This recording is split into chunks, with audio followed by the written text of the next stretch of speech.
As the door to the drawing-room burst open, Evie thought that if her life were to be dramatised in a play, this would be the perfect moment to set the scene for the first act.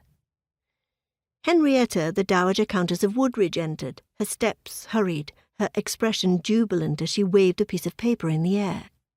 "Evangeline! Evangeline!" Before Henrietta could continue her announcement, Toodles rushed in, growling, "Give that back to me!" What followed could only be described as a squabble, as Toodles attempted to snatch the piece of paper from Henrietta, and Henrietta did all she could to stop her. Evie shifted to the edge of her chair and watched, with a mixture of disbelief and apprehension, as a respected member of the British peerage, who had sat down to afternoon tea with the Queen and her granny, a woman of substantial wealth and impeccable social standing, danced around and came close to crashing against the furniture. Evie considered intervening.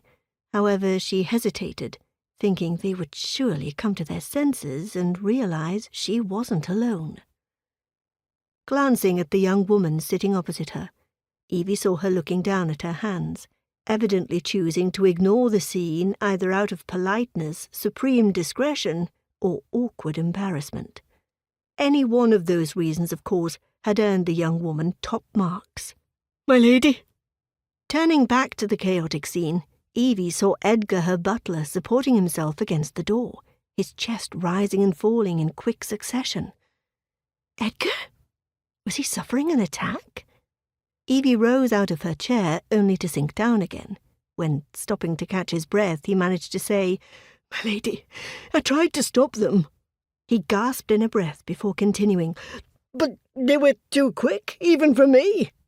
Another gasp, and a hard swallow followed. "My apologies." Toodles' voice drowned out her butler's apology.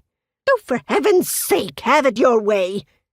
Toodles stepped back, but the moment Henrietta let her guard down, Toodles lunged forward and tried to snatch the piece of paper from her again. "Aha! I knew you would try to trick me!"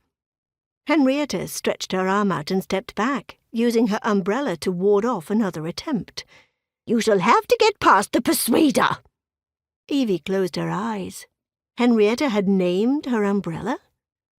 With a huff, Toodles once again stepped back. This time she crossed her arms. "Very well, you have the stage. I won't stop you from making a fool of yourself."